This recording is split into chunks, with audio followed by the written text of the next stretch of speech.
The receptionist at Mensa and Associates on Bordelon Road in Lagos saw the tear before she saw the woman. It ran from the left shoulder seam of the dress down 4 inches toward the collar. A clean split in pale green cotton, the kind that happens when fabric has been worn past the place where it can hold itself together. The woman standing in the marble lobby at 9:07 on a Wednesday morning in April had done what she could. She had pressed the fabric flat and tucked the shoulder slightly forward and walked through the glass doors as though nothing was wrong. She was carrying a folder in one hand and a black patent leather bag in the other. She stopped at the reception desk and said in a voice that did not waver that she had a 9 o'clock appointment with Mr. Adiemi Bright. The receptionist, her name tag said Blessing, which had stopped meaning anything to anyone including Blessing, looked at the folder, then at the bag, then at the shoulder of the dress. She did not look at the woman's face. What the receptionist did not know, what no one in that lobby knew, was that the man on the 14th floor had been waiting for that woman for 11 years and had been counting every one of them. Her name was Chidinma Okafor. She was 37 years old and 118 pounds because she had spent the last 19 months eating one full meal a day so that her daughter could eat 3. She was 5 feet 4 inches. She smelled faintly of shea butter and Omo washing powder, which she had used at 5:30 that morning to hand-wash the pale green dress in the bathroom sink of the one-room apartment on Abeokuta Street in Yaba, where she and her daughter had been living. For 14 months, the dress had cost her 700 naira at the Bendam Select Market on Lagos Island 3 years ago. It was clean. The tear was from the night before when she had caught the shoulder on the corner of the metal filing cabinet while packing the folder that now sat under her arm. She had not had time to fix it. She had not had thread that matched. The folder contained 6 years of work, architectural drawings, hand-rendered in pencil on A2 paper, for a community housing development she had designed for a low-income settlement in the Makoko waterfront district of Lagos. She had started the drawings in 2018 on the kitchen table of a different apartment, the one she had shared with her mother before her mother died, working by the light of a rechargeable lamp when the electricity went out, which in that apartment had been 4 nights out of every 7. She had a Bachelor of Architecture from the University of Lagos, class of 2011, where she had graduated second in her cohort. She had worked for a firm on Victoria Island for 3 years, then gone independent, then lost 2 clients in the same quarter when the economy contracted in 2016.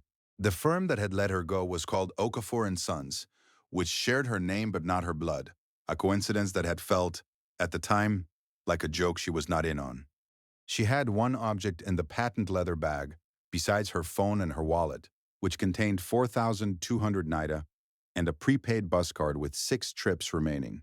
It was a small rectangular tin, the kind that once held throat lozenges, painted blue and scratched to silver at the corners. Her mother had given it to her in 2009 on the morning of her first university entrance exam. Inside the tin was a folded piece of paper, a note her mother had written in block letters that Chidinma had read so many times she could recite it without unfolding it.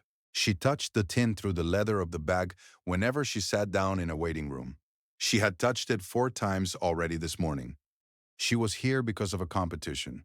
The Lagos State Urban Renewal Foundation had issued an open call in February for housing designs for the Makoko redevelopment. First prize was 4 million naira and a contract to consult on the build phase.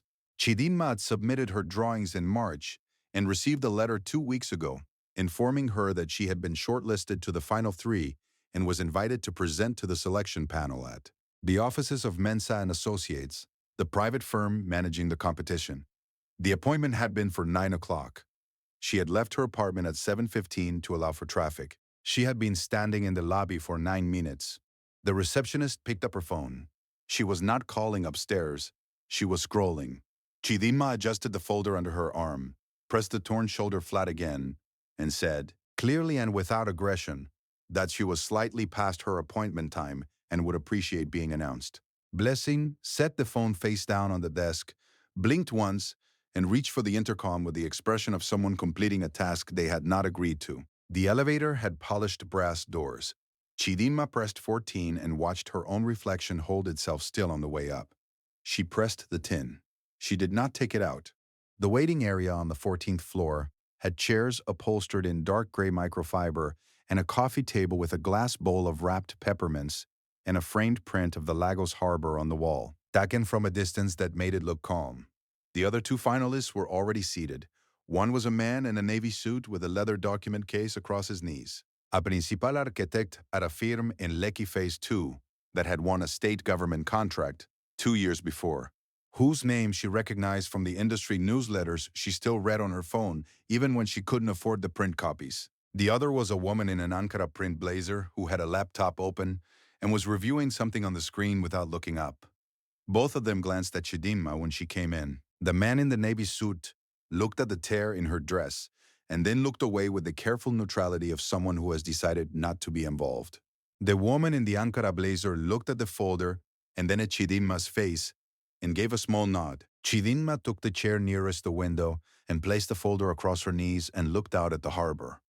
The Lagos morning traffic on Bordiam Road was still moving 7 stories below the window, slowly and with the patient aggression of a river that knows it will get there eventually. A hawker was moving between the cars, selling cold water in plastic bags, holding the bag up to each window in turn, without looking at the people inside, the gesture completely practiced, the refusals already factored in. Chidinma watched him until the traffic moved. The presentations were staggered, 20 minutes each, in alphabetical order by surname. Okafor was last. At 9:22 a.m., the man in the navy suit was called. At 9:51 a.m., the woman in the Ankara blazer was called. At 10:14 a.m., a junior associate in a stiff collar came out and told Chidinma the panel was ready. The boardroom had floor-to-ceiling windows facing the harbor.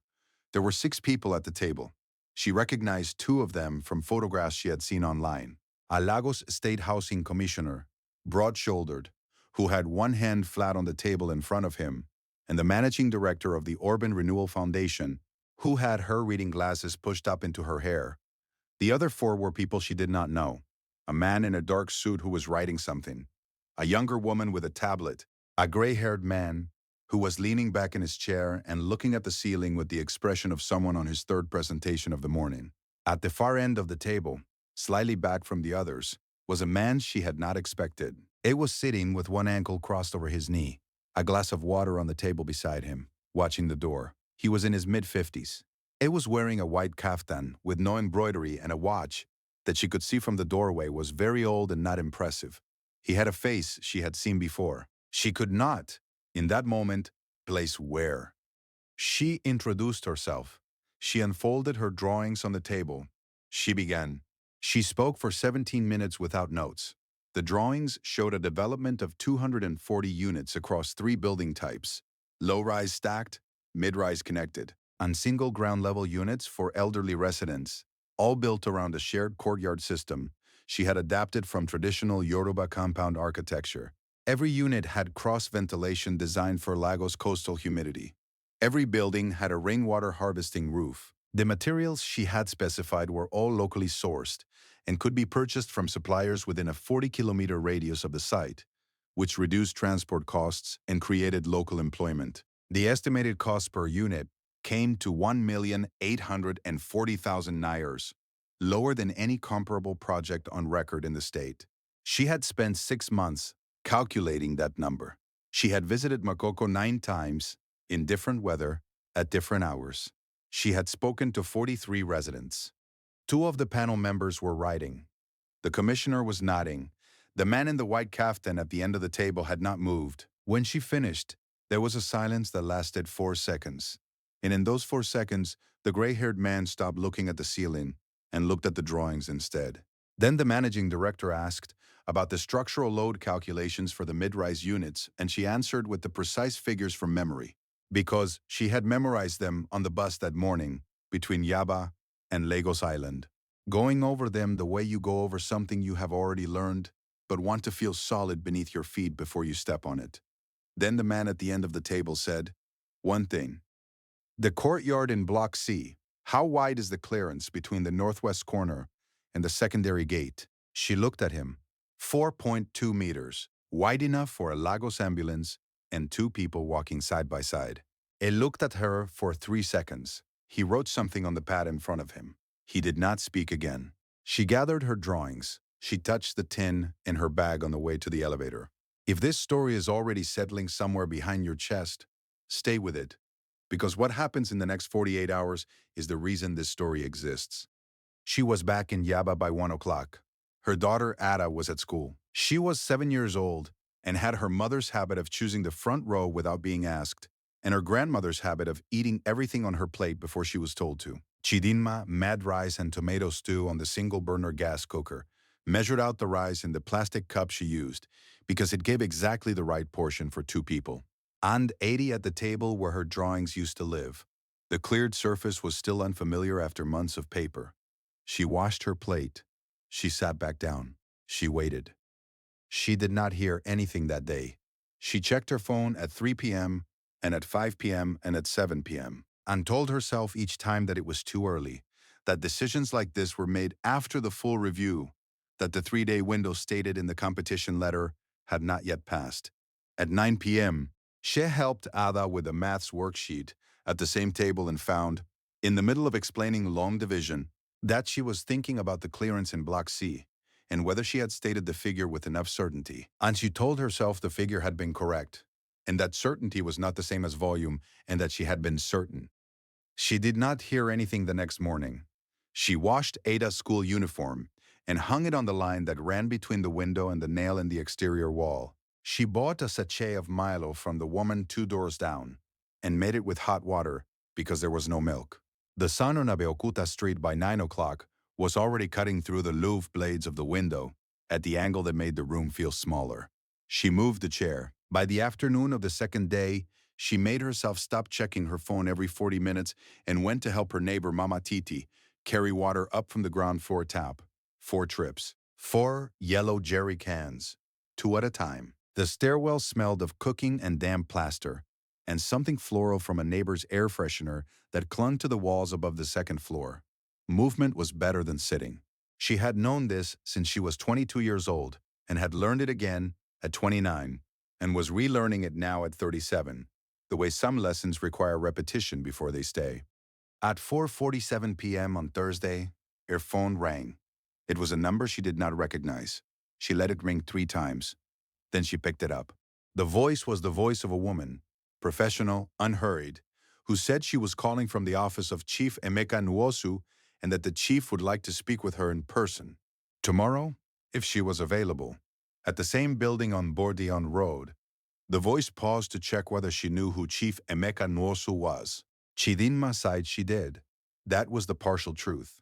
She knew the name. It was a name that appeared in financial pages and at the bottom of foundation donors' lists, and occasionally in photographs of groundbreaking ceremonies where a man in expensive simplicity held a gold-painted shovel and did not smile for the camera. She knew it was significant. She did not know what it had to do with her. She said she would be there.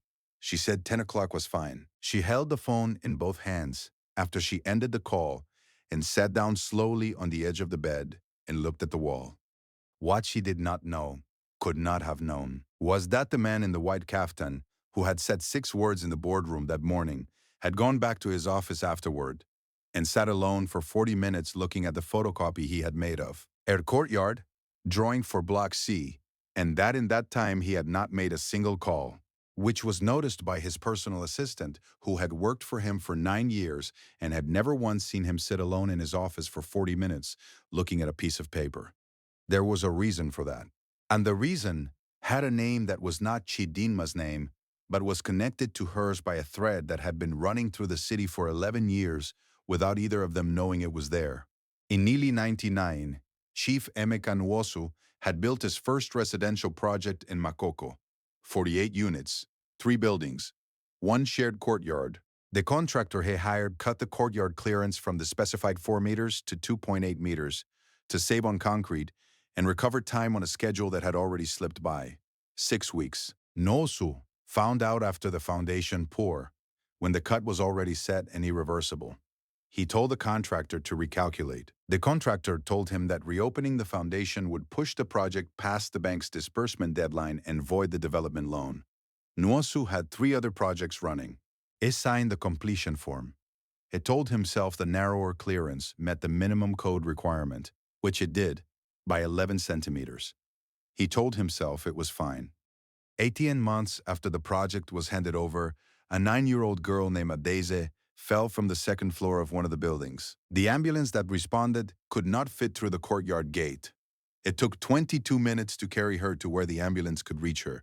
She died at Corlebu Teaching Hospital, a hospital that was not in Makoko and not in Lagos, but in Accra, because her mother had taken her across the border to the only specialist she trusted, and because, by the time she arrived, the damage from the fall had been compounded by the 22 minutes. The 2002 municipal inquiry into the Makoko development cited the courtyard clearance as a contributing factor in 2 medical delay incidents, Adese's being the second.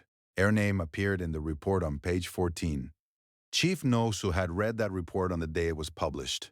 He had read it many times since. He had not returned to the Makoko site in 11 years.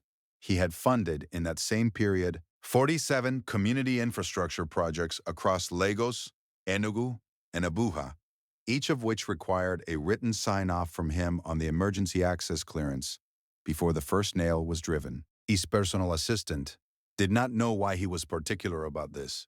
His construction managers knew and did not ask. Adese had been his niece. Her mother was his youngest sister, who had moved to Accra in 2003 and had not come back to Lagos since the funeral, and who still answered his calls, but only to ask about the children and to speak carefully around the name they never said aloud. Chidinma had been to Makoko 9 times. She had read the 2002 municipal inquiry report.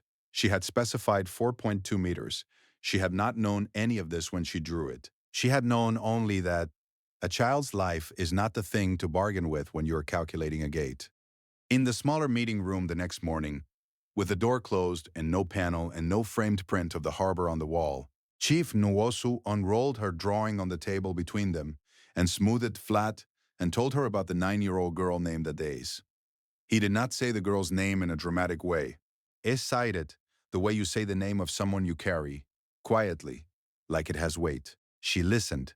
She did not say she was sorry, because that was not what the moment called for, and because he was not telling her in order to receive condolence. He was telling her because she had drawn 4.2 meters without knowing why it mattered, and he needed her to know that it did. And why, before he asked what he was about to ask. I want to offer you the contract, he said, not on behalf of the foundation. On behalf of my firm, I want to fund the build directly. All 240 units. And I want you to be the lead architect of record. The number he named was not 4 million naira. It was 47 million naira in project fees over 3 years, with a 15% equity share in any future phases.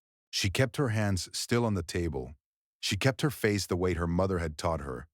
Steady, because steadiness was the thing nobody could take. She thought about the one-room apartment on Abeokuta Street and the plastic measuring cup and the 6 trips left on the bus card. She thought about Ada in the front row. She sighed she would need to review the contract terms with a lawyer before she signed anything. He said, of course. She sighed she wanted the Makoko residents to have formal input on the design at every phase review. He said it was already in the brief. She said then yes. He picked up the drawing and rolled it back carefully, the way you roll something you intend to keep. He stood, she stood. They shook hands. His hand was the hand of someone who had spent years on construction sites before he became the kind of person who is driven to meetings in an air-conditioned car. She was back in Yaba by noon. Ada was still at school. Chidinma sat at the cleared table and looked at the surface and did not move for 11 minutes. Then she made tea, water, and a Lipton bag, the last in the box, and sat with it and let herself feel the size of what had just happened. Carefully, the way you handle something that might be fragile. The way you carry something you have been waiting a long time to be trusted with. That evening, she took the tin out of the patent leather bag. She unfolded the note her mother had written in block letters in 2009. The note she had not needed to unfold in years because she knew every word, but she unfolded it now because she wanted to see the handwriting. It said, "Your mind cannot be locked. Your hands cannot be emptied. Build." She folded it. She put it back. The day the story got out was a Monday 3 weeks later. A journalist at the housing sector newsletter had written a short piece about the Makoko Ria development announcement, a human interest paragraph tucked at the bottom about the lead architect, a 37-year-old independent practitioner from Yaba, previously unknown in the industry at this scale. The piece was 12 sentences long. By Wednesday morning, it had been shared in 41 WhatsApp groups, most of them in Lagos, some in Accra and London, and Houston. The comments were long and personal, and mostly about things that had nothing to do with architecture. By Friday of that week, the receptionist named Blessing had been reassigned from the front desk at Mensa and Associates to a back-office administrative role. The managing director mentioned it in a brief internal note about professional standards of welcome. Nobody called it a firing. It was institutional, quiet, and permanent. The man in the navy suit sent Chidinma a message through the firm's official contact page, saying briefly and professionally that he wished her well on the project. She read it. She did not reply. Chief Nwosu flew to Accra the following Tuesday. He had not been in 11 years. He sat across from his youngest sister in her kitchen while her children moved around the house, making the noise children make. And he told her what he had done and what he was building, and why the architect was who she was. His sister listened without interrupting him, which she had not done in 11 years either. When he finished, she stood up and went to the window and looked out at her garden for a long time. Then she said quietly, and without turning around, that Adez would have liked knowing the gate was wide enough. Then she came back to the table and poured him more tea, and they talked about the children until it was time for him to go. Chidinma broke ground in Makoko on the 17th of November. It was a Tuesday, and it was hot, and the red-brown earth at the site was dry at the surface and soft underneath, where the water from the previous week's rain had not yet fully drained. She stood at the marker she had placed at the northwest corner of Block C, at the edge of what would become the courtyard. She looked at the measured distance to where the secondary gate would stand. She had a measuring tape in her belt loop and she had already checked it twice that morning, but she checked it a third time anyway, because some measurements are worth confirming. It was right. Ada was there in a yellow dress, standing beside Mama Titi from Abeokuta Street, who was wearing her good wrapper and who had brought a Tupperware container of jollof rice that she had cooked at 6 that morning and that she pressed into Chidma's hands the moment the official photographes were done. 41 of the 43 Makoko residents she had interviewed were there. 2 of them held the banner. One of them, an elderly man who had lived on the waterfront since 1979, touched the survey marker with one finger and then looked at Chidinma without speaking. And she nodded back, because some things between people who understand the same thing require no more than that. The tin was in her pocket. She did not take it out. She did not need to. It had already done everything her mother sent it to do. What Chief Nosu thought he was offering Chidinma was a contract. What he was actually handing her was a return to the scale she had been designing toward on a kitchen table under a rechargeable lamp for 6 years, to the community that had been waiting, without knowing her name, for someone to build what she had already built on paper. He thought he was being generous. He was also, without fully understanding it yet, settling a debt that had been sitting on the city's books since 1999. Not the kind of debt you pay with money, but the kind you pay by finally building the thing correctly. The world does not always recognize what it is standing in the presence of. It looks at the shoulder of the dress before it looks at the folder under the arm. It says one thing and makes a judgment that has nothing to do with truth. And it goes on doing this until the measurement is stated from memory, and the pen goes to the paper, and something in the room changes that has no name and needs none. You can take the office from a person. You can take the matching thread and the full meal and the apartment that doesn't leak, and the clients they built in 2 years of practice. You can make them borrow a dress for a meeting and count the trips left on a bus card, and eat 1 meal a day so someone they love can eat 3. But you cannot empty the folder. You cannot unlearn what was learned at a kitchen table at 2 in the morning when the electricity was gone. You cannot take what a person has already built in the only place that counts, before it is built anywhere else. Some people do not build their lives out of comfort. They build them out of memory, out of care, out of the specific knowledge of what it feels like to need a thing to be right and to know that only you can make it right. The work they do in the rooms nobody sees is the work that survives everything that comes after. It does not disappear when the apartment changes, or the client leaves, or the shoulder of the dress comes apart on the corner of a metal cabinet at 11 o'clock at night. It stays. It is the only thing that stays. If you watch the story and you are holding something the world has not recognized yet, a drawing, a calculation, a plan you built in a room where no one believed you had the tools.